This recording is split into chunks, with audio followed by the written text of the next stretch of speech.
Já começando mais o Toque da Saúde, lugar pra gente falar sobre saúde de maneira integrada. Quem tá falando aqui é Rafa Brandão.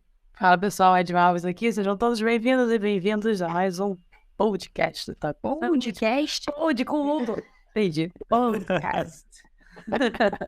Recados? Recados de sempre, pessoal. Se você tá nos assistindo, estão percebendo que agora eu e Rafa estamos gravando juntinhas. Então, vê aí se tá legal a imagem, se você tá curtindo esse novo jeito da gente gravar. A gente acha que vai aumentar, assim, vamos dizer assim, a interatividade. Fique à vontade para lá no YouTube, seguir a gente, dar o like, assim a plataforma informa para mais pessoas que você está gostando do nosso conteúdo. E no Spotify, mesma coisa, avalie a gente 5 estrelinhas, aperta o botão de notificar. A gente conta com a ajuda de vocês. É isso, galera. E lembrando aquele recado de sempre, nós estamos no diário de 15 em 15 dias intercalados com esse podcast. Então, se você quer saber sobre o que está acontecendo no mercado de saúde, se inscreve lá, porque a gente tem vários pilares, como você conhece o Toque da Saúde no nosso site, né? toquedasaude.com.br, você sabe que a gente aborda vários pilares. Então, mais uma forma de comunicação é chegando no seu e-mail de 15 em 15 dias. Você vai entrar no nosso site, colocar o seu melhor e-mail lá, que você vai começar a receber as notícias comentadas, com links de artigo, com tudo de bom, né, Edma? Sim, Rafa, e o último recado se você está ouvindo esse episódio na semana que ele foi lançado, teremos live também, de semana, verdade. de lançamento do curso dos nossos amigos Alan Bastos e Fábio Cauê. Então, também fique ligado, só se tiver de gratuito, mais uma forma de conhecimento que tem a ver com o nosso assunto de hoje. É verdade, mas com outro direcionamento, né? A gente gosta, né, de Edmund, de fazer isso do Toque da Saúde, trazer especialistas de diversas áreas para trocar uma ideia, né? Aproveitar que nós somos profissionais do movimento, a gente sempre traz pessoas que agregam muito. E no episódio de hoje não vai ser diferente, não é? Conta pra gente o que a gente vai falar. Quem segue a gente aqui no Toque da Saúde sabe que o assunto é inesgotável, Rafa. A gente pode falar, pode ter 5 episódios sobre o mesmo assunto, mas sempre com um olhar diferente, ou porque o profissional é de outra área, ou porque a gente vai fazer novas perguntas, então não tem essa. Fora que eles saindo novos estudos, novas soluções, novos tratamentos, então não tem essa, o assunto nunca fica para trás aqui. Então a gente sempre traz um novo olhar, e dessa vez a gente vai falar com o médico. A gente já falou sobre esse assunto, mas... Não um médico, o médico, o médico. Aí você aumentou as expectativas do nosso. Não, com certeza. E, por favor, fique com expectativas lá no alto, porque as pessoas que estão ligadas em rede social têm visto muita coisa acontecendo, né, relacionado principalmente à obesidade. Não só em rede social, também jornais, notícias. Jornais, é verdade. Então, essa semana especificamente, se você está ouvindo esse episódio quando foi lançado, foi muito falado sobre a obesidade, né? Especificamente a obesidade infantil, mas a obesidade, para quem sabe, é algo que está cada vez mais chamando a atenção dos especialistas da Organização Mundial de Saúde, que é algo que está realmente, a gente está precisando abrir os olhos e fazer alguma coisa, porque os números estão crescendo mais e mais.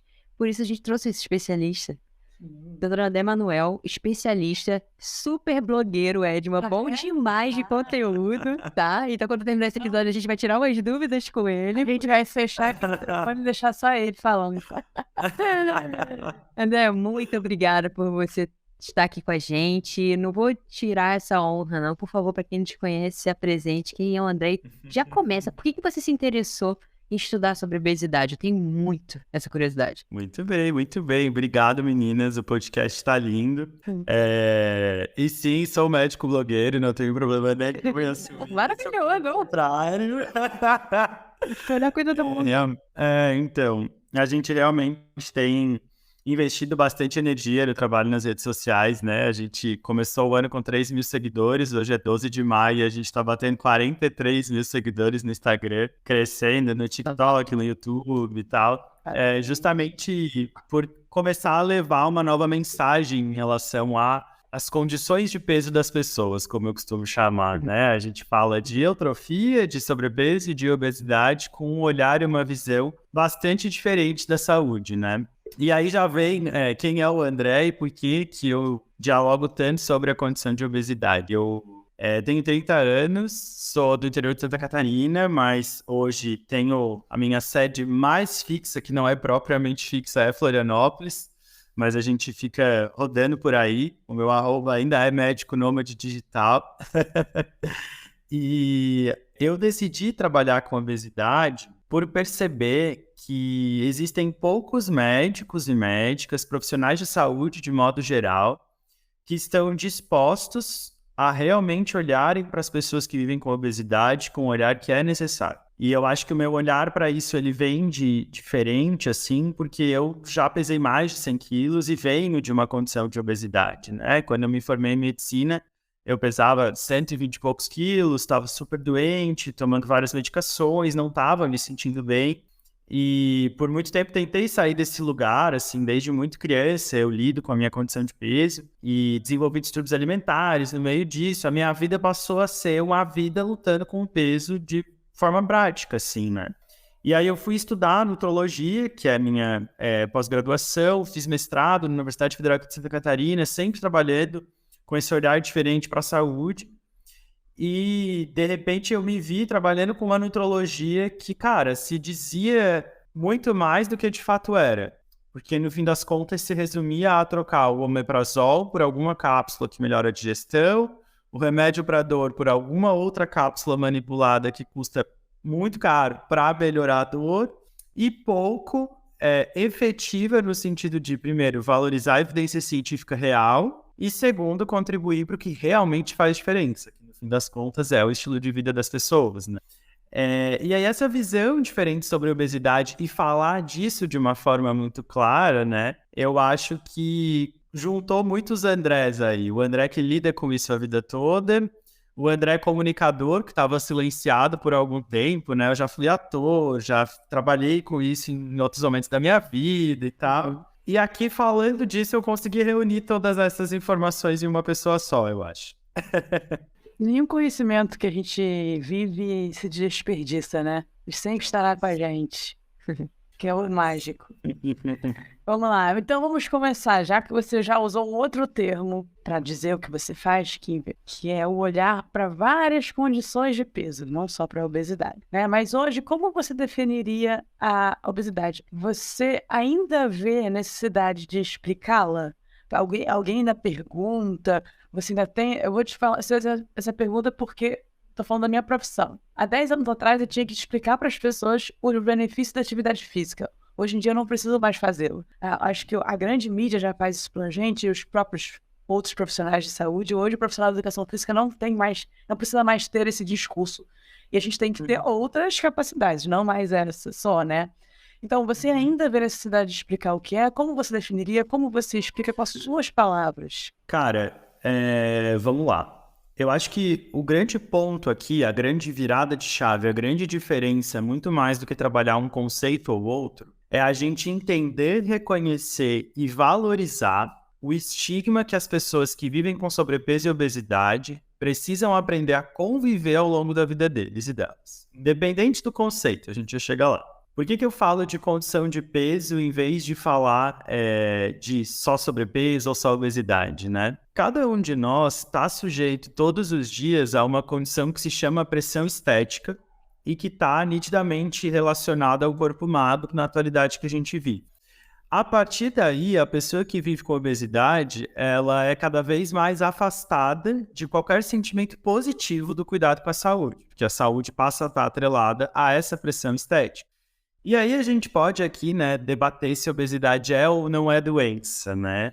E eu digo que a gente precisa, saúde e ciências humanas, nesse aspecto, começar a conversar e parar de discutir. Porque tá todo mundo querendo ir para o mesmo lugar, pelo menos do ponto de vista científico. E aqui no Brasil, muito menos do que lá fora. Mas a ciência já aponta que o caminho para a pessoa que vive com obesidade conseguir melhorar a condição de saúde dela é olhar para um caminho muito parecido com o que o movimento anti-gordofobia, por exemplo, diz. E essa galera não está se conversando. Então, entrar no obesidade é doença ou não é doença é muito complexo, porque depende de qual olhar a gente está trazendo para cá. Quando o André médico vem aqui falar, eu não posso dizer que a obesidade não é doença, porque a OMS traz um CID-10 para essa condição de existência. E a evidência científica é bastante robusta quando fala que pessoas com um peso bastante aumentado têm um risco a mais para ter algumas condições de doença crônicas, mais de 200 propriamente dito. O ponto é que esse risco também está presente em outras questões e condições que não são doença e que não são estigmatizadas e negligenciadas pelo grande todo. Essa é a visão do médico André. Então, a gente tem aqui, sim, tem que chamar a obesidade de doença, mas tem que conseguir tirar esse estigma da doença para conseguir, de fato, promover saúde para essas pessoas. E aí vem o lado mais humanístico da coisa, né? Que eu acho que é o que acaba trazendo o olhar das pessoas para o nosso trabalho hoje. Eu estou, inclusive, pleiteando aí o meu doutorado para o segundo semestre desse ano. O meu doutorado vai ser nas humanas. Provavelmente não vai ser um doutorado nas biológicas. Justamente para estudar esse...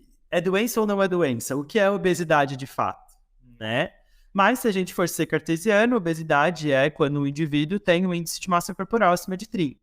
E aí a gente tem as problemáticas desse diagnóstico do ponto de vista mais biológico e mais humanístico, né? Do ponto de vista biológico, o IMC não leva em consideração massa muscular, água e outros fatores, né? Então, a gente vai falar em altos percentuais de gordura quando a ciência fala mais disso. E aí tem um aspecto aqui que eu acho que é válido, que é a gente entender que, cara, então se é doença não tem o que fazer, não tem cura, tem que aprender a conviver com isso. E de certa forma, sim. De certa forma, sim, a gente consegue sim tratar e reduzir o peso, sim, entende-se que o peso é a solução para o tratamento naquele momento, mas o fato é que a qualquer momento, quando essa pessoa para de encarar essa condição como tratamento, o peso vai voltar a subir. E aí, independente de uma ou outra intervenção, o respeito à cronicidade que a condição de peso tem, ele precisa ser dado, sabe? Era esse o ponto que eu ia te falar. Ela é fator de risco aumentado para outras doenças, mas ela é uma doença considerada crônica. Ou seja, você poderia falar um pouco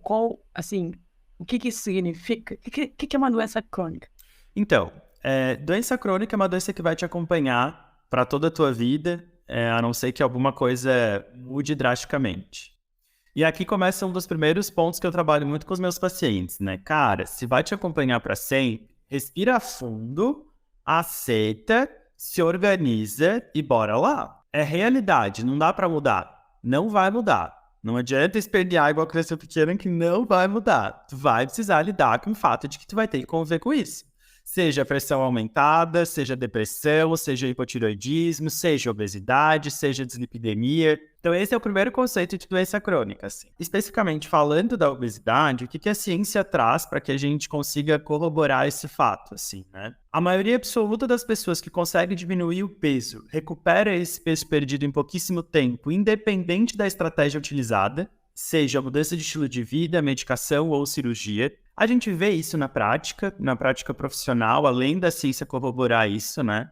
Todo mundo aí que é profissional do movimento já viu um paciente que perdeu um cliente, um aluno que perdeu muito peso e 2 anos depois recuperou todo o peso perdido e daí isso começa a piorar, porque de novo aqui a gente traz desvalia para esse fato, né? Como se a pessoa não fosse boa o suficiente por isso, assim. Que é onde vem a questão do estigma, né? Então, essa cronicidade vem muito das altas chances de reganho, vem muito do fato de ser uma doença multifatorial. Obesidade é causada por questões biológicas, né, por código genético. Hoje a gente tem uma série de genes comprovados que aumentam o risco da obesidade acontecer em um indivíduo.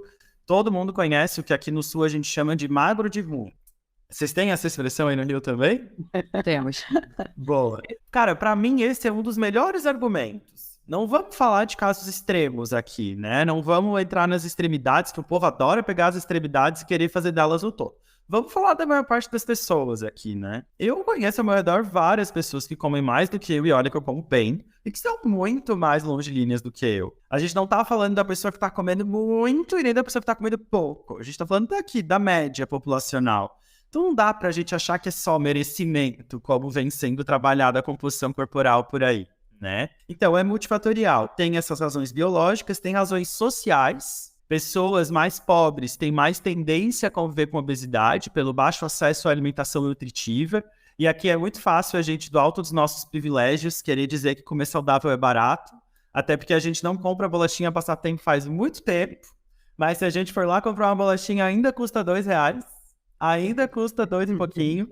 Ainda custa. E a gente fica pregando nas redes sociais que é super fácil comer fruta, verdura. É óbvio que para a gente é fácil, né, gente? Choque. Né? Tudo nível superior e tal. E a gente pregando esse papinho por aí na internet, né? Fora que a bolachinha, se você não comer em uma semana, ela não estraga na sua geladeira, né? No seu armário, no caso. Exato, a chance de perder é zero. Então, é biológica, é genética, né? É uma doença social, é uma doença comportamental, transitando muito aqui para distúrbios alimentares, que aí já é até uma doença da psiquiatria mesmo, né? O transtorno de compulsão alimentar é considerado doença mental, doença psiquiátrica, não é uma doença metabólica. Tem tratamento, como toda doença crônica, e não tem cura propriamente dita. E aqui cabe dizer que peso não é a única métrica de sucesso para avaliar um tratamento de obesidade, tem outras várias métricas que devem ser levadas em conta. E aí, quando a gente olha para tudo isso, eu acho que a gente consegue começar a entender porque que é uma coisa muito mais complexa do que o desafio detox para o verão, né? Vamos lá resolver aqui agora, 8 quilos eliminados e nunca mais recupere. Não faz sentido, né? Tanto que esse tipo de propaganda está proibida no Brasil, né? A gente não tem visto mais circular tanto assim, porque é absurdo mesmo propagar esse tipo de informação. André, você acha que devido a tal complexidade e se algo questões multifatoriais dependem de muitas pessoas trabalhando em prol disso, ou seja, profissionais de diversas áreas. Você acha que devido a isso, talvez os profissionais da sua área, os médicos, não olham tanto para essas questões? Qual a sua opinião? Porque você disse que carecia muito, né? Carece muito, que você até se interessou. Qual o motivo que você acha? Cara, primeiro que vamos falar aqui de obesidade grau 3 em um primeiro momento. Hoje eu atendo pessoas que convivem com obesidade de vários graus, com várias condições de peso, mas eu tenho alguns pacientes com obesidade de grau 3 comigo há anos, assim, que é uma coisa que eu tenho orgulho de dizer, assim, porque é complexo tu sustentar uma relação médico-paciente com um paciente que convive com obesidade e que tem dificuldade de perder peso. Sim. É bem complexo, né? Então, primeiro que assim, dá trabalho, dá bastante trabalho, não é leve, dá trabalho. Então, talvez isso seja um fato, né? Não vou negar que pensei nisso quando pensei, cara, esse público trabalhar com nutrologia propriamente dita, né? Com mudança de estilo de vida, dá trabalho. Tu não consegue ir lá e só fazer uma receita carimbar e assinar igual num plantão. Então, exige uma demanda.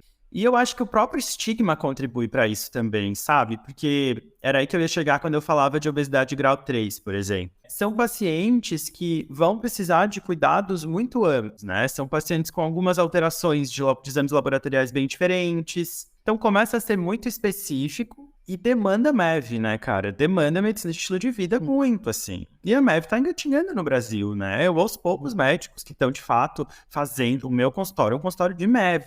É um consultório de MEV na prática, sabe? Eu só faço MEV. Se a pessoa vir me procurar por dor de cabeça, MEV.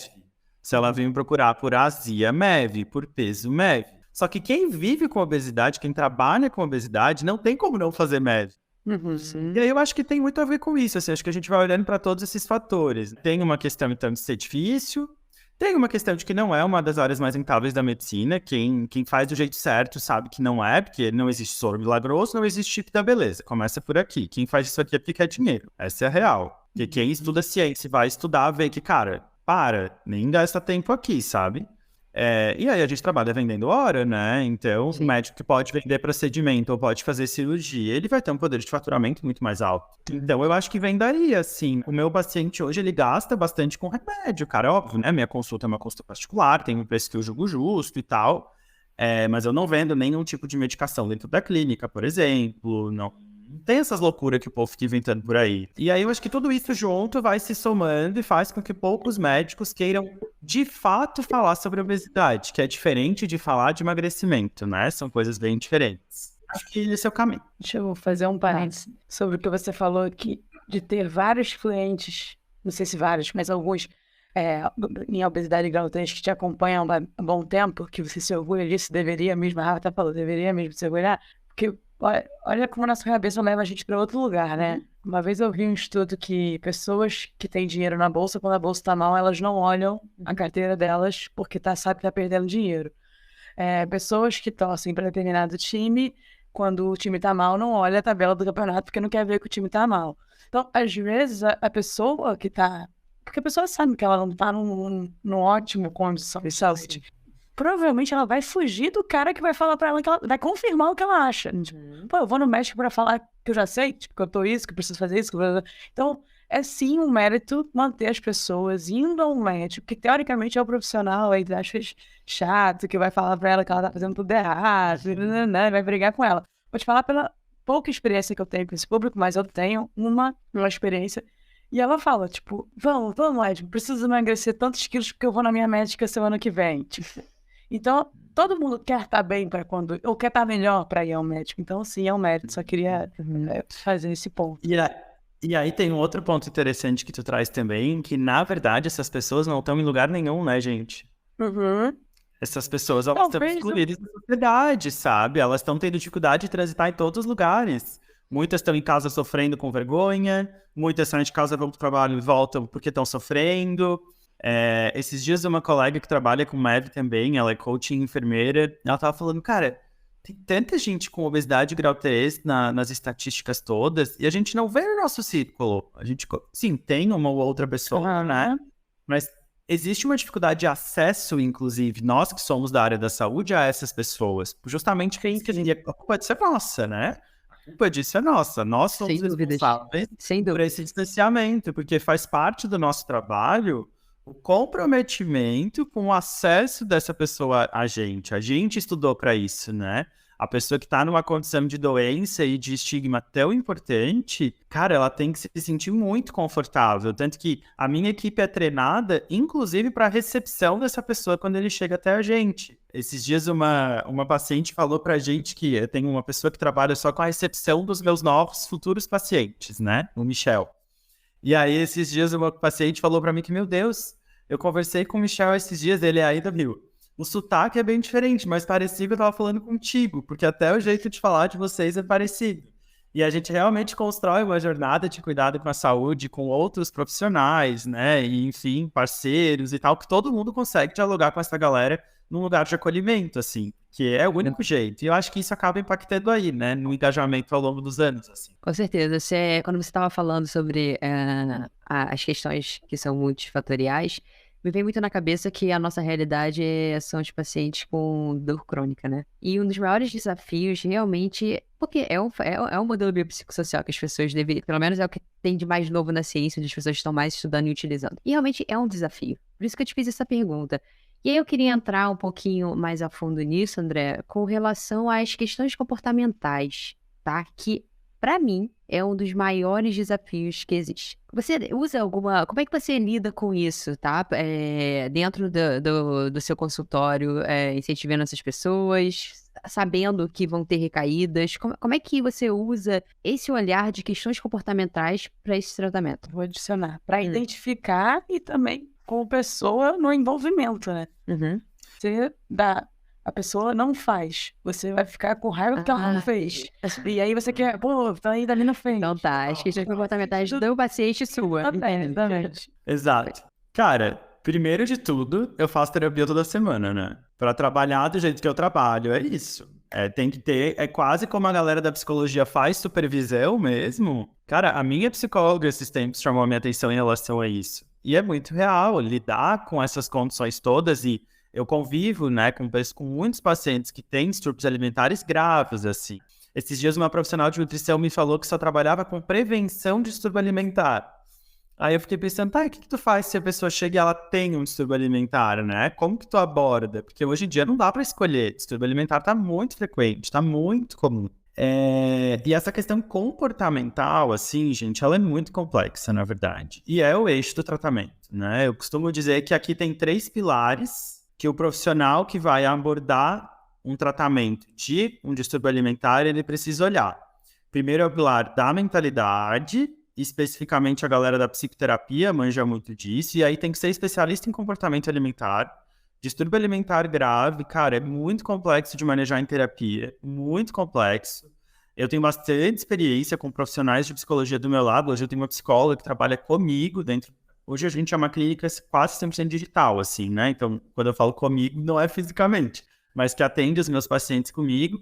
A gente tem um profissional de educação física que oferece assistência aos meus pacientes, que conversa no mesmo diálogo e todo mundo se comunica. A gente tem nutricionista, a gente tem enfermeira coaching em saúde. Justamente todo mundo junto para conseguir olhar para a questão comportamental, né? Olhar para a questão comportamental não é só encaminhar para a psicoterapia. Eu acho que esse é o grande ponto aqui. Todo mundo que lida com um distúrbio alimentar ou que quer construir uma melhor relação com o alimento, né? Seja profissional de saúde ou paciente que está aqui nos ouvindo. precisa olhar para esses 3 pilares. Primeiro, mentalidade, psicoterapia. Segundo, nutrição, construção de alimentação, conhecimento. Não é dieta, é conhecimento, é robustez e segurança sobre o que é ideal para te comer em cada momento da tua vida. E tu ter autonomia para tomar essas decisões ao longo do tempo. E aqui o tempo eu reforço em muitos momentos, porque crônico, né? Lembra? Não vai melhorar. Vai só esfriar, vai continuar. Então, é paciência mesmo. Os meus pacientes sabem que o nosso momento de reavaliação é daqui a 1 ano, de parar para refletir como foi. Não é daqui 2 meses. E aí entra o terceiro pilar, que é a própria medicina, né? Com muitas vezes medicação, intervenção medicamentosa entrando e outras intervenções. E aí eu volto na tal da pressão estética, que na minha opinião é a grande responsável pelos distúrbios alimentares e pelas disfunções comportamentais que a gente tem vivenciado. E mostrar isso para o paciente em consultório e fazer ele entender que esse distúrbio de comportamento está sendo causado pelo desespero para perder peso é o que mais faz diferença. É o que mais tem contribuído. Porque quando a gente pensa em transtorno de compulsão alimentar, por exemplo, né, eu adoro explicar isso para os pacientes, eu acho que faz muito sentido que as pessoas entendam esse raciocínio assim. Por que a gente sente culpa por comer? Porque comer engorda. É só por isso. Raramente eu sentiria culpa se só aumentasse o açúcar no meu sangue. Se só causasse alguma coisa. Da forma como a gente foi constituído, óbvio que aqui a gente já tem a cabeça treinada, mas vamos pensar numa pessoa que não tem a cabeça treinada, né? E a culpa é, segundo a psicopatologia, a grande causa dos distúrbios alimentares. Então eu vou lá comer um chocolate porque é gostoso, e tá tudo bem comer um chocolate que é gostoso de vez em quando. Mas, nossa, eu vou engordar por causa desse chocolate. Aí eu começo a me culpar, porque eu comi o tal do chocolate que vai me engordar. Se não engordasse, eu não ia me culpar. Dessa culpa vem um circuito cerebral que entendeu que comer mais até alivia essa culpa. Traz um pouco mais por alguns minutos e horas. E aí, cara, esse ciclo está estabelecido e não vai mais parar. Enquanto não for feita uma grande revolução na vida desse indivíduo ou dessa mulher, não vai parar, sabe? E esse é o nosso dia a dia hoje, assim, né? Até por isso que a gente tem essa equipe interdisciplinar e tantos pacientes conseguindo virar essa chave. E que, de novo, é diferente de emagrecer. É diferente de emagrecer, né? Então, trabalhar isso, eu acho que é como a gente acaba conseguindo resolver a questão comportamental. Eu acho que não tem, e aí eu sou bem incisivo nisso, assim, não tem uma coisa que eu fosse dizer que, é tal coisa. Não dá, cara. Seria irresponsável a gente resumir algo, sabe? Sofrer para evacuar é algo que pode afetar significativamente a sua qualidade de vida.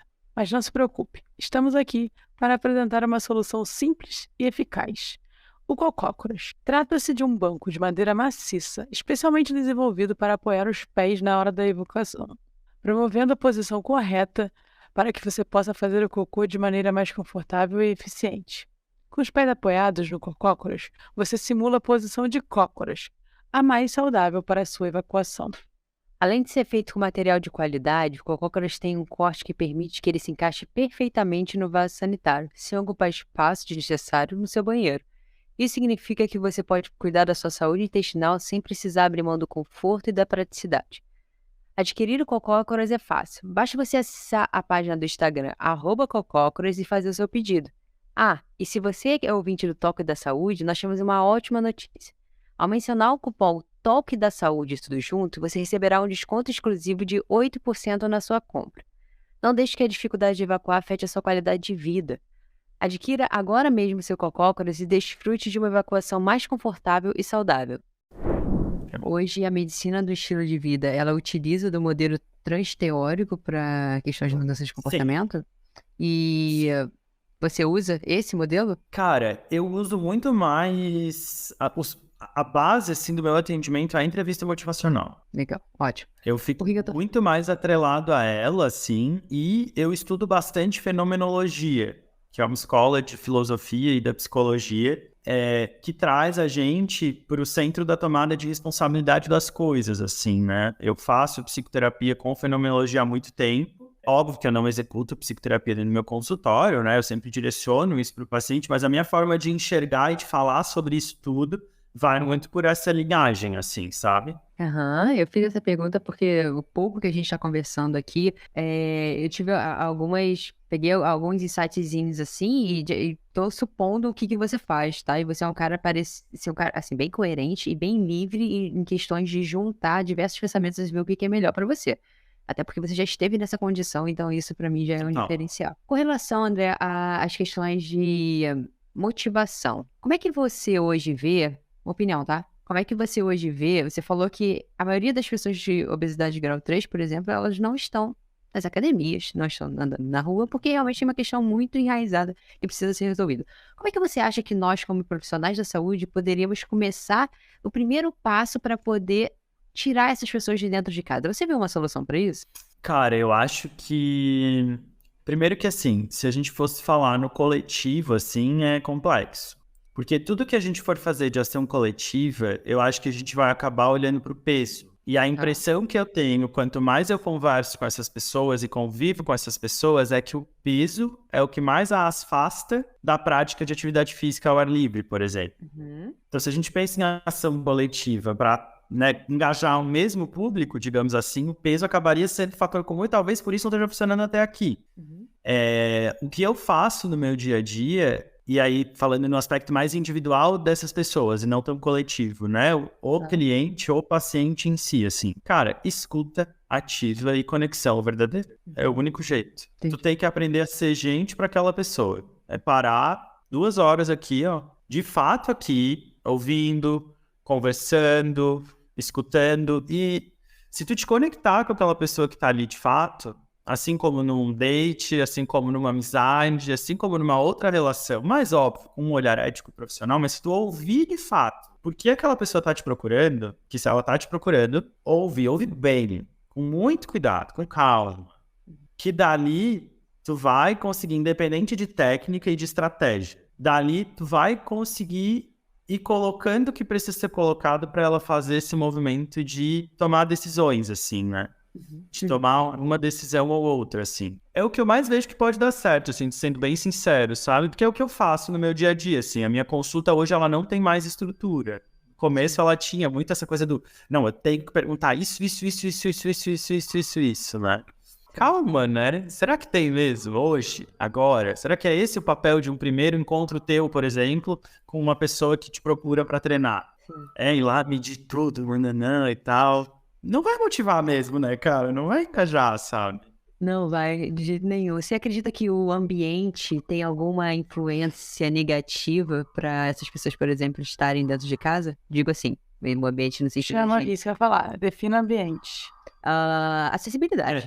Eu ia falar exatamente isso. Defina ambiente nessa pergunta. Tá. Acho que o primeiro momento, acessibilidade. Com certeza, com certeza. Eu lembro que teve um determinado momento da minha carreira profissional, assim, que eu fui mudar de clínica e a primeira coisa que eu pensei foi: as cadeiras têm que ser maiores. As cadeiras da clínica todas têm que ser livres, elas não podem ter braços, os assentos têm que ser grandes. Que daí foi quando a gente foi montar a clínica de hoje, daí a gente já tinha essa sensibilidade e até a capacidade de cuidar disso tudo, assim, né? É óbvio que nem todo espaço prioriza isso, mas deveria estar priorizando se é um espaço de saúde, porque a gente tá falando de, cara, uma galera, né?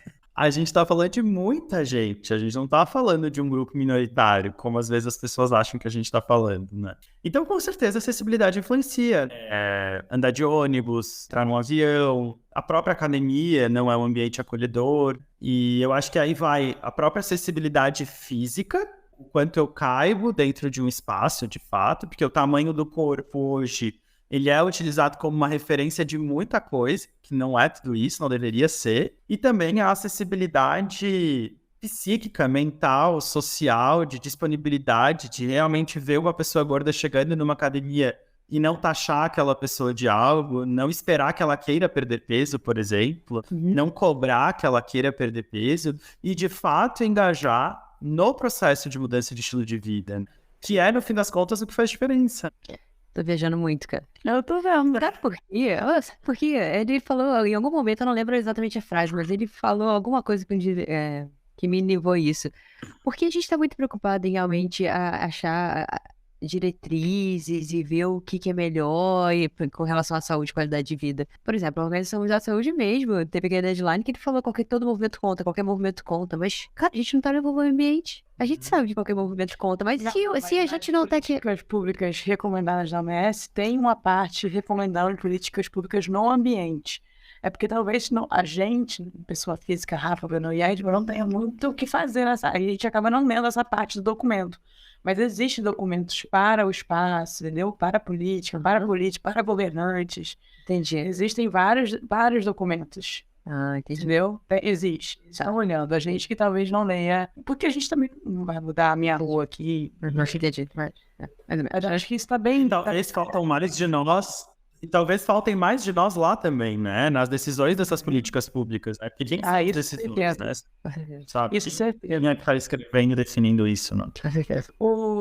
Quando a gente fala, você falou de 3 pontos principais da sua consulta, do seu atendimento, e hoje quando a gente fala desse terceiro ponto que você falou, as intervenções mais médicas, assim, André, o que hoje você tem gostado de usar? Tem muita polêmica, né? Porque o remédio, ele também, sei lá, de um tempo pra cá, ele foi muito demonizado também, mas ele tem o seu papel importante. Então tem muitas pessoas também que não quero, né? Pra mim é uma derrota eu ter que usar um remédio, eu vou me sentir muito mal se eu tiver que... Então, eu queria, essa parte mais médica, o que você tem visto de bons resultados, seja qual for o resultado, não só o emagrecimento, como você mesmo disse aí. Se quiser também, acho que seria legal você usar o exemplo que você falou, que emagrecimento e obesidade são coisas diferentes. Eu acho que você se puder dar uma pincelada nisso, eu acho que é importante. Boa. Vou responder primeiro a pergunta da Edme e depois volto nessa diferença de emagrecimento e obesidade. Vamos lá. O que eu tinha falado, na verdade, ali atrás, Edme, eram de 3 coisas que eu olho diante de um distúrbio alimentar, diante de uma intervenção mais comportamental em si, né? Eu criei um método, né? Eu descrevi um processo para executar mudança de estilo de vida com os meus pacientes, que aí sim, ali a gente fala de 4 ferramentas e 4 etapas. A gente tem nas 4 ferramentas, e daí tu vai entender por que eu vou te explicar rapidinho o que é o método, assim, né? Nas 4 ferramentas, a gente tem habilidades, mentalidade, ações de estilo de vida e saúde metabólica e nutricional. Essas são 4 ferramentas que vão guiar pessoas através de 4 etapas. Primeira etapa é diagnóstico, segunda etapa é validação de estilo de vida, terceira etapa é consciência e quarta etapa é construção de autonomia. Diagnóstico é a fase da esperança. Caramba, encontrei um negócio que talvez eu me ajudar a de fato me sentir melhor. Validação é a fase da lua de mel. É quando tu tá fazendo tudo, vivenciando tudo e tá sendo massa pra caramba. Aquela sensação de tipo, caralho, hoje eu comi tudo que eu queria comer, eu treinei, eu tô indo dormir cedo.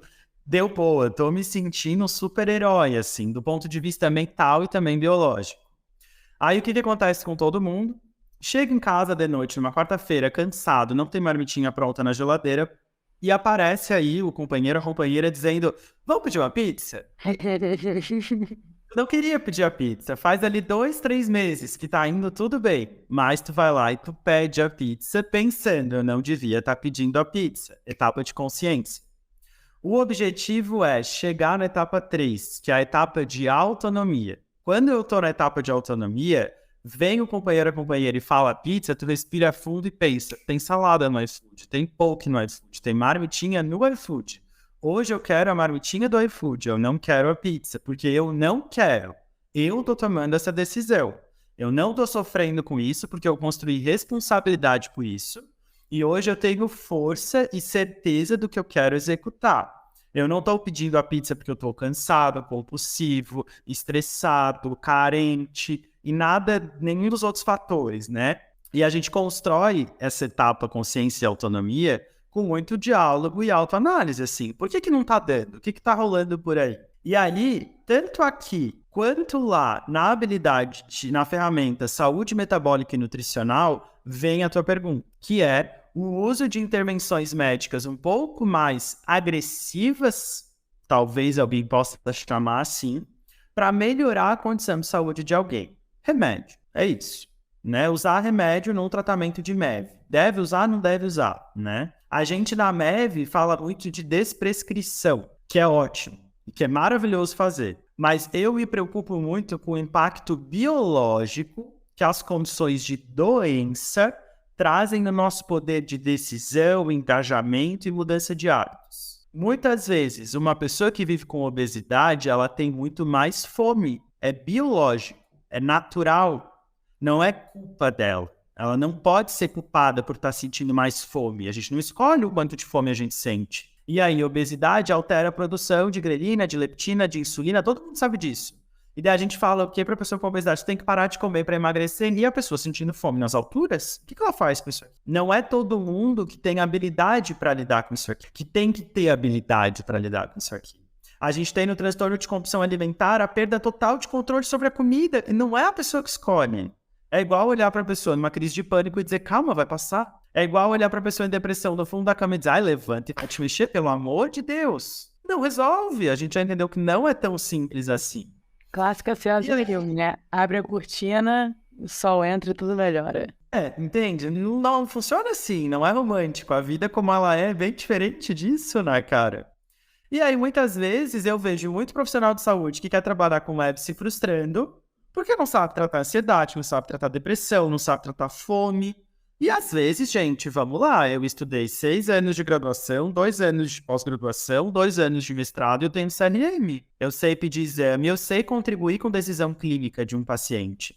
Não é porque eu faço MEV que eu vou negar as altíssimas evidências científicas de inibidor seletivo de recaptação de serotonina no tratamento de depressão. As altíssimas evidências científicas de análogo de GLP-1 no tratamento de obesidade, Saxenda, Victoza, Ozempic. Como que eu vou negar as altíssimas evidências científicas que sugerem o uso de medicação nas 4 primeiras semanas de tratamento de insônia que não funciona com trabalho comportamental?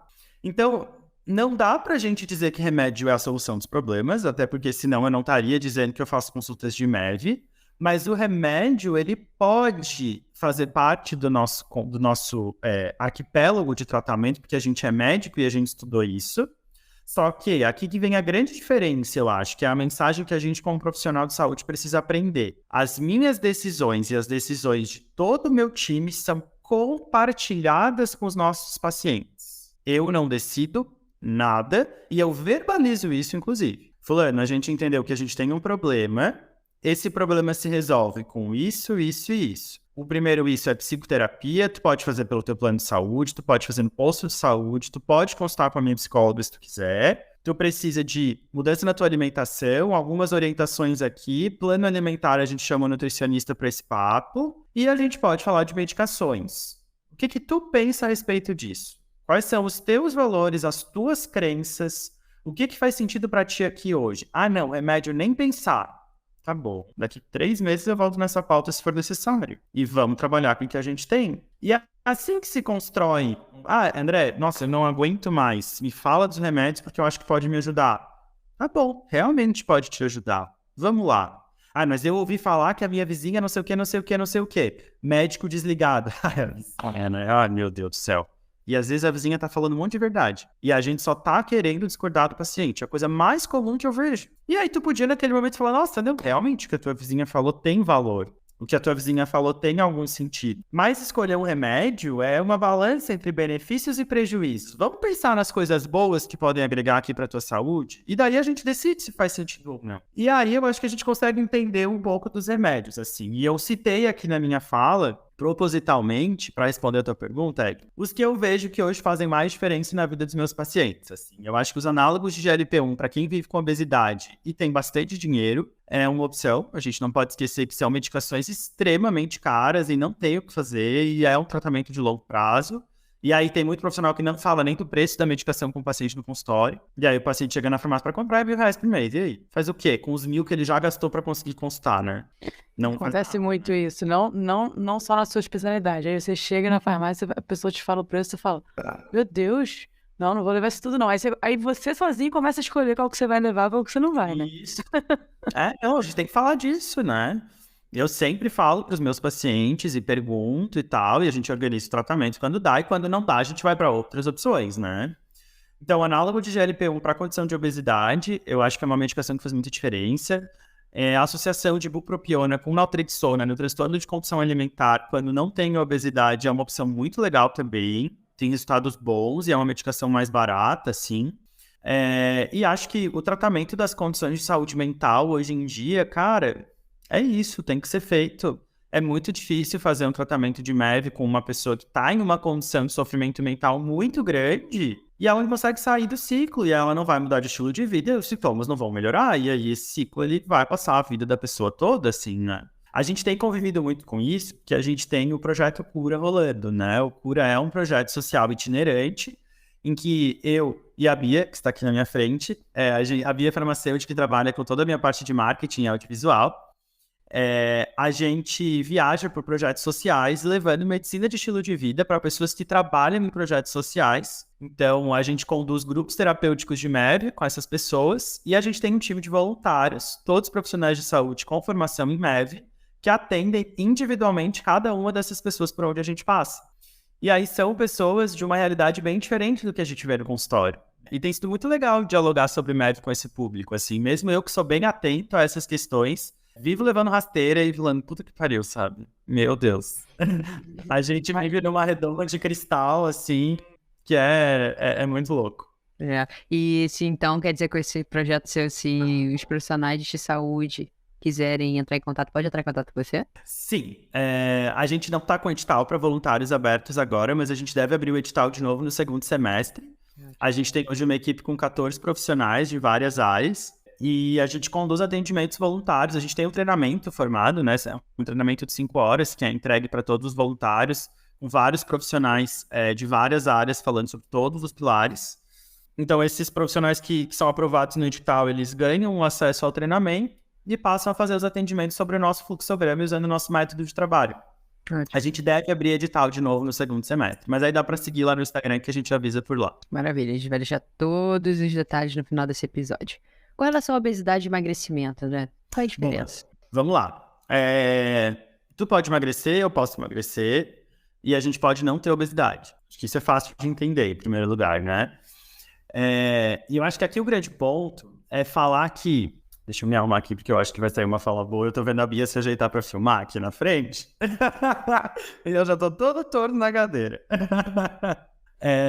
Eu acho que o grande ponto é a gente conseguir diferenciar o que a gente utiliza como métrica de sucesso de um tratamento de obesidade. A gente já entendeu que não é romântico construir um processo de medicina de estilo de vida e que não é uma coisa assim, nossa, tá dando tudo certo, eu tô arrasando e eu tô tendo todos os resultados que eu esperava no primeiro mês de tratamento. Não é sobre isso. É sobre, inclusive, trabalhar a consciência da constância, da paciência consigo e tudo mais. E aí, todas as pessoas que me buscam, né, que vivem com obesidade ou com aumento de peso, assim, me buscam pedindo para perder peso. Já dá para entender aqui a contraditoriedade disso. Por quê? É rápido perder peso? Não é rápido. Não é 1, 2, 3 semanas. Às vezes são meses para uma pessoa começar a perder peso. E a gente nem sabe direito o que isso acontece. Vamos ser sinceros. É uma doença inflamatória, tem vários limitadores e tal. Mas todo mundo que é profissional de saúde já viu uma pessoa que tá em restrição calórica, tá treinando e a coisa não tá fluindo. Tu passa e pensa, meu Deus, ou essa pessoa tá me enganando, é o que todo mundo pensa. A primeira coisa que as pessoas pensam é isso, ou eu tô fazendo uma coisa de muito errado. E aí a gente, como profissional de saúde, faz o que sobre isso? Nada. Ninguém fala. Vamos fazer de conta que a gente não vê que isso tá acontecendo. E vamos continuar aqui, mandando continuar fazendo. E aí, quando eu falo que tratar a obesidade é necessariamente perder peso, primeiro, eu invalido todos esses fatos que a gente acabou de entender aqui. Porque pode ser que essa pessoa vai estar 2 meses fazendo tratamento e na balança vai mudar 1 quilo. Ou não vai mudar nada. Ou às vezes vai aumentar por causa da história da mudança de composição corporal, retenção hídrica e outros fatores que determinam a métrica peso. Então, falar que tratar a obesidade é só perder peso é falho até do ponto de vista biológico, se a gente for parar para pensar. E quando a gente olha para essa complexidade desse indivíduo, quando a gente avalia essa pessoa que está ali, cara, essa pessoa não é só o peso dela, ela tem muitas outras coisas envolvidas. Ela tem felicidade, tristeza, tesão, intestino, cérebro, coração, artérias, veias, cujo benefício, por exemplo, do exercício físico e de uma alimentação mais nutritiva acontece independente de perda de peso. E aí a gente fica macetando as pessoas com meta e objetivo que estão errados, porque todo mundo que trabalha construção de mentalidade para mudança de hábito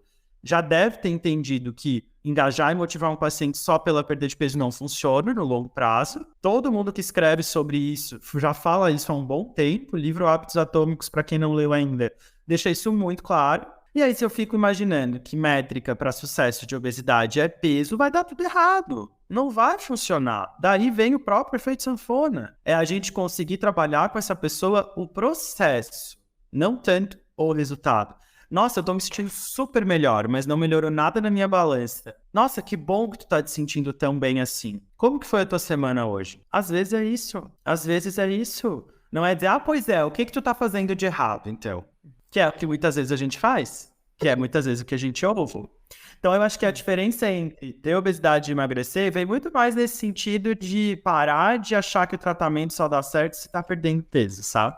Ótimo. Sim, sim. Só pra... Você já falou um pouco sobre o seu projeto itinerante, mas quando a gente conversou sobre ele a primeira vez, o que eu achei mais interessante foi uma fala, nem sei se você lembra que você falou isso, que a gente às vezes esquece que a gente fala, mas você falou assim, eu tenho um projeto e tal, eu atendo profissionais que atendem pessoas. Aí eu falei assim, não, você atende as pessoas ou os profissionais? Aí você falou, não, os profissionais, afinal de contas eu vou sair de lá.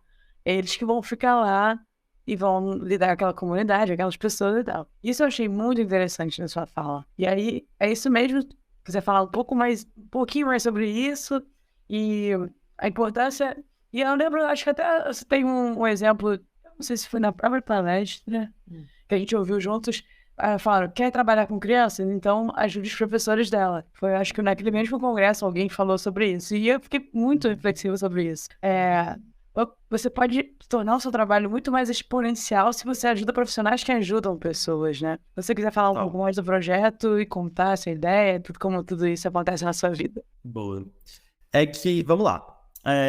Essa história do projeto, ela é muito louca, né? O projeto, ele começa de uma história muito louca, assim, na verdade, né? Eu tava vivendo um momento da minha vida que, inclusive, eu tava precisando resgatar a MEV na minha própria vida, mesmo trabalhando com isso, assim. E é legal a gente falar disso também, né? Porque é exatamente sobre isso, sobre entender que não é uma coisa constante, que a gente vai ter fases e fases, né? Os pilares, eles estão sempre em construção na gente também. E eu decidi fazer uma viagem de última hora, assim, era meu aniversário do ano passado, em setembro. E aí eu fui pra Bahia do nada, literalmente, tipo, de uma semana pra outra. Fui passar uns 5, 6 dias lá. Eu tinha 2 dias pra atender, mas eu ia atender só online. E aí eu decidi lá e fiz uma live no meu Instagram de lá, que eu ia virar nômade digital e que eu ia dar um jeito de passar uns meses da minha vida viajando, sem ter uma casa fixa, e que eu ia fazer um projeto social viajando no meio disso, assim. Foi assim que tudo foi definido no começo. E aí, eu voltei pra cá, comecei a falar disso com as pessoas e tal, tanto que o congresso foi, acho que outubro, novembro, né?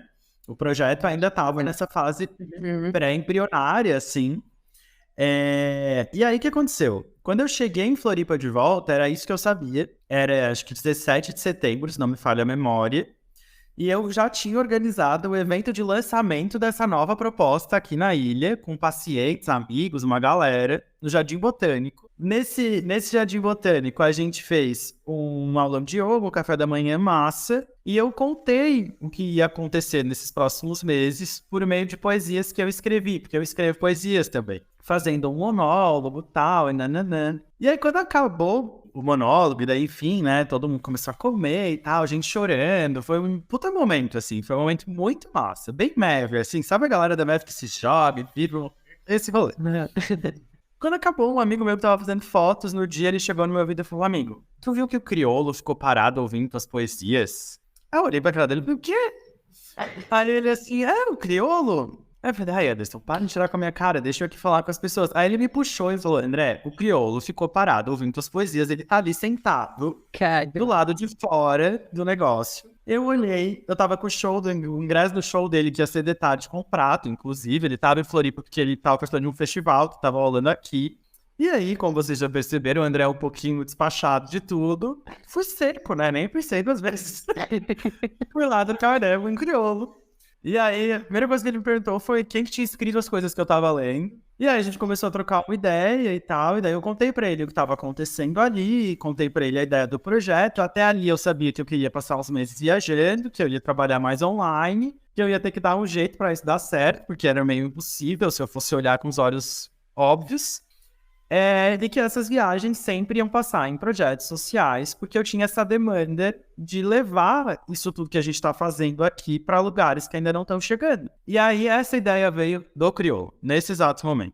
a ideia de cuidar de quem cuida. Foi aí que ele falou, André, eu acho que o projeto vai ser muito mais efetivo se tu levar esse conhecimento para pessoas que cuidam de pessoas. E aí ali fez todo sentido. Eu saí da conversa com ele, tinha algumas pessoas envolvidas com o projeto ainda, e eu falei, gente, é isso, o crioulo deu essa ideia, vai ser isso, a gente vai lá e a gente vai cuidar e levar MEV, intervenção de MEV, atendimento de MEV para as pessoas que trabalham nessas instituições. Por quê? Trabalhar é uma das grandes causas de a gente ficar doente, vamos lá? A gente passa 8, 10 horas do nosso dia trabalhando. Trabalhar é uma das coisas que mais adoece hoje em dia. E aí todo mundo fala disso de um lugar de ganhar um salário bom, de ter um plano de saúde, de poder pagar consultas privadas, de poder pagar psicoterapia, de poder consultar com um profissional que faz MEV, de poder estudar MEV, de poder compartilhar conteúdo sobre isso e tal.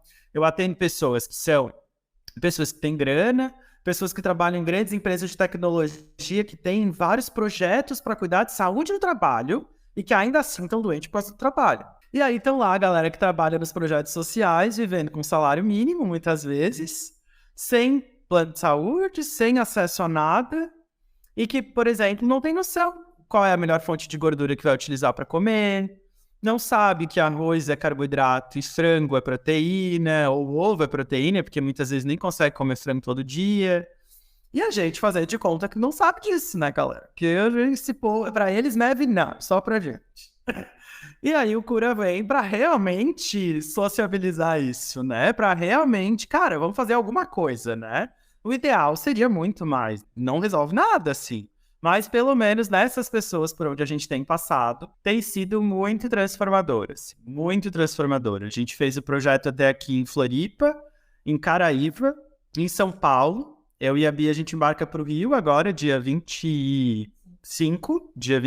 A gente vai trabalhar numa ONG aí. Depois a gente vai para São Luís do Maranhão em julho. E aí não sabemos ainda. Aí estamos na espreita, até porque tem uma outra novidade massa, né? A gente tem um projeto inscrito na Lei de Incentivo à Cultura que conta, por meio de uma série documentária, todo esse rolê, assim, um documentário contando a realidade de levar MEV para dentro de projetos sociais. E aí, enfim, vamos ter depois as intervenções pelo documentário, de a gente viajando e documentando tudo isso. Ai, que massa, hein? Que massa.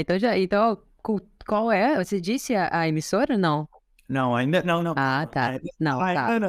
Ainda não podemos. Não, eu pensei que falou cultura, eu linkei, foi mal. Porque a última vez que a gente conversou, você realmente tinha falado que, Sim. Nossa, que massa que tá dando certo. A gente chegou a ter contato, ter possibilidade, assim, de falar em vender o projeto e tal, mas a gente tá enfrentando a burocracia da Lei de Incentivo à Cultura, que é algo bem complexo.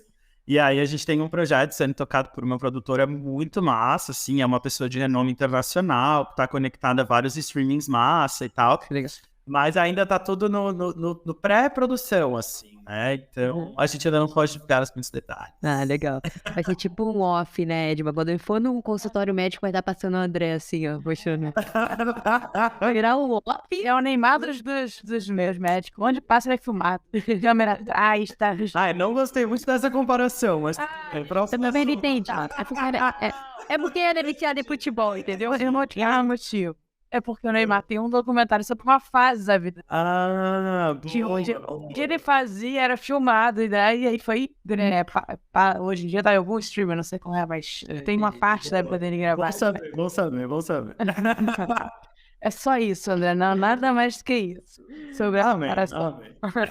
Eu tô brincando, imagina.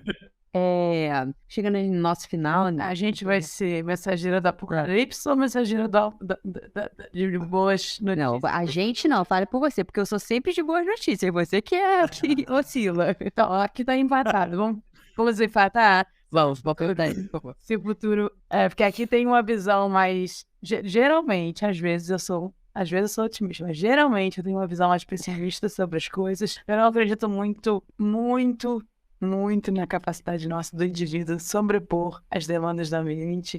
Mas, pra você, o que você acha, André? A gente, ao mesmo tempo, a Rafa fala, nós somos muito boas em criar soluções, a gente tem hoje um acesso à informação muito maior, então, sim, temos dos dois lados. O que você acha? A gente vai conseguir melhorar os números? E eu também não gosto muito dos números, mas é um jeito da gente populacionalmente ver o que está acontecendo. Tem muitas matérias alarmistas, né? Em 2030 teremos não sei quantos % de pessoas obesas, né? Mas só isso não diz muita coisa sobre a qualidade de vida das pessoas. O que você acha, pela sua experiência? A gente tem um futuro realmente preocupante ou otimista? Eu tendo a querer ser otimista, mas tu entrou num assunto que é difícil ser otimista, né? Bem difícil, assim. Porque apesar de eu ter esse olhar mais amplo das coisas, eu sou altamente cientificista. Então, se tem uma coisa que eu sei avaliar é dado estatístico e número, assim. Eu adoro isso, né? E aí, assim, se a gente for olhar para os números e fatos do que a gente tá vendo acontecer com a saúde da população, a gente é a primeira geração que vai morrer mais cedo do que os nossos pais, né? Pela primeira vez na história da humanidade, a expectativa de vida diminuiu. Isso nunca tinha acontecido, isso esse ano. Tem o impacto da pandemia. Sim, a pandemia existe, né? A pandemia aconteceu. A gente não vai tirar a pandemia. Por que a pandemia aconteceu? Por que ela dissolou a nossa população? Óbvio que o vírus desempenhou um papel muito grande nisso, mas grande parcela das pessoas que morreram eram pessoas que estavam já muito doentes, né? Que já estavam numa condição de saúde ruim. E além disso, o alto índice de suicídios pode contribuir muito para isso. É chocante a gente pensar nisso, mas é fato. O alto índice de doenças crônicas pode contribuir muito para isso.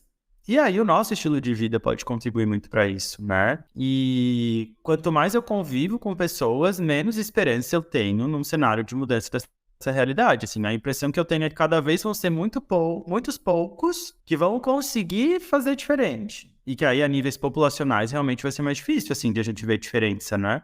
Principalmente aqui no país, assim, que o cuidado à saúde de qualidade ainda é muito elitizado, né? Muito, muito, muito elitizado. Então, nossa, eu tô me sentindo bem, eu tô frequentando a academia, eu tô pagando meu nutrólogo, meu nutricionista, meu psicólogo, só aí tu já pagou mais do que o salário de a maioria absoluta das pessoas que dependeriam de MEV em cada esquina pra gente conseguir mudar a realidade de saúde do mundo, assim. Porque MEV é muita coisa, né, cara? MEV é a gente falar de dinheiro, MEV é a gente falar de trabalho, MEV é a gente falar de redução de carga horária, de aumento de salário, de fornecer outras condições para as pessoas.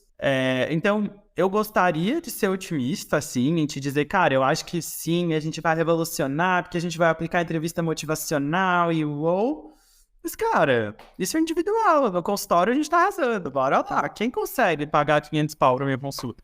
Não é todo mundo, sabe? E aí, de novo, eu acho que entra muito no que a gente falou um pouco antes, da questão das políticas públicas e tal. A gente, como indivíduo, tem muito pouco ou nenhuma ação nisso, né? Realmente é frustrante, assim. Isso é pauta de terapia minha toda semana, inclusive. Que eu fico procurando por querer fazer mais. E, cara, a real é que esse sistema de saúde que a gente construiu... eu acho que a de saúde é de viver, de vida mesmo, né? Tá muito desigualitário. E aí vem esses problemas todos, né? Sem dúvidas. 3 horas aqui, fácil que a gente fica. Ainda bem que ele vai vir pro Rio. Não, eu amei as caras de choque de vocês com as polêmicas. É porque a gente se segura aqui, porque senão realmente tem horas de episódio do tipo. Nossa, tô doida pra esse podcast ter comprado e eu ficar igual o Flow aqui, ó, pra sempre, falando. Comprar passagem. Qual a passagem pro André vir? Vem, André. Ao vivo, 7 horas no YouTube. Esse eu não vou provar. Tá vendo, hein, pai? Vai dar boa. Então, mas é óbvio, assim, a gente quer te ouvir, né? Mas tem muitos assuntos que a gente está aqui hoje no papel de entrevistadoras, mas a gente também tem opinião sobre isso. Inclusive, a gente concorda, né? A nossa cara é tipo assim, meu Deus, essa pessoa existe. Agora, falar sobre isso é super fácil pra você. A gente vai entrar agora nas 4 perguntas mais difíceis do programa, André. Tá preparado? Vamos lá. O que é saúde pra você? Bora. O que é saúde pra você? Não pra você. Cada um sabe que é saúde pra si. E ponto. Essa é sempre minha resposta. Por que tu quer saber o que é saúde pra mim? Eu quero... O que é saúde pra ti? Saúde é muito individual. Faço essa brincadeira, mas me explicando. Que, cara, o conceito de saúde ele é individual, é isso. É pra cada um, não tem como a gente definir saúde. Ela pode envolver MEV, ela pode não envolver MEV, ela é tão complexa que, é o complexo bem-estar biops. Não, eu sei do conceito, né? É óbvio. Mas, cara, eu acho que é muito de a gente conversar com as pessoas e entender na vida delas o que é saúde pra elas. É dormir bem? É tomar cerveja todo final de semana? É comer carne? É ser vegano? É meditar? É não meditar, mas, sei lá, jogar bola, ler um livro? É ter dinheiro? É viver com pouco e viver bem? O que é saúde para cada pessoa? Acho que é essa a reflexão que eu trago sobre o que é saúde. Assim. É essa possibilidade da construção de um conceito realmente individual. Tanto que o primeiro vídeo meu que viralizou na internet, não sei se vocês lembram, ouviram ou acompanharam, foi um take de um podcast que eu participei que tá batendo 1 milhão de visualizações no Instagram, já passou de 1 milhão no TikTok e tal, que é um vídeo que eu falo que se o cara senta na minha frente e fala que fuma maconha e não quer parar de fumar maconha, eu falo, então tá, qual que é a próxima pauta? É isso. Se ele entendeu e decidiu, e tá decidido sobre isso, em qualquer coisa né, na saúde dele, inclusive sobre o peso, eu atendo muita gente que tem sobrepeso e obesidade que não quer perder peso, por exemplo. E beleza, a gente tem vários outros pilares dessa saúde para trabalhar, a gente não precisa ficar só olhando para isso, assim. Então, enfim, acho que isso é saúde para mim. Você sabe qual é a sua saúde? Eu tenho 6 palavras tatuadas no meu corpo que eu acho que poderiam definir um pouquinho da minha saúde, assim. Vamos lá. Primeiro eu vou falar as palavras, depois eu vou montar aqui uma mini poesia que contempla todas elas. Ó, no meu braço direito tem força e felicidade. No meu braço esquerdo tem coragem e autenticidade. E na minha perna direita tem aceitação e resiliência. Então é força para ser feliz, coragem para ser autêntico e aceitar para ser resiliente. É mais ou menos por aí. Isso é saúde pra mim. Quando isso aqui tudo tá mais ou menos equilibrado, eu me sinto de fato saudável. Oh, maravilha, maravilha. E me fala aí, me conta uma experiência inesquecível. Cara, que engraçado. É a segunda vez que eu tenho que responder essa pergunta hoje, tu acredita? Quem tá confiando na gente? Ah, Edma.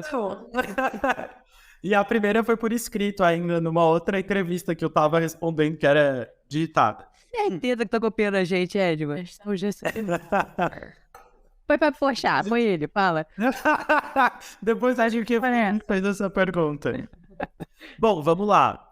Uma experiência inesquecível, assim. Eu acho que hoje de manhã eu falei uma, vou falar outra agora. Eu tive uma fase em 2014 que eu fui estagiário da Organização Mundial de Saúde no escritório da Organização das Nações Unidas, da ONU, em Lima, no Peru. E quando eu lembro dessa época, eu lembro da capacidade de influência na saúde coletiva que ali existia de fato, assim. Eu trabalhei no departamento de grandes desastres naturais por um período de 4 meses e eu era estagiário de um projeto que buscava reduzir a incidência de doenças vetoriais na Amazônia peruana. Eu fui para a Amazônia peruana, enfim, coletava dados, ajudava a planejar ações e tal, para atingir uma população grande, assim. E hoje, assim, com o nosso papo, inclusive, foi uma experiência que me veio à mente que eu acho que foi inesquecível.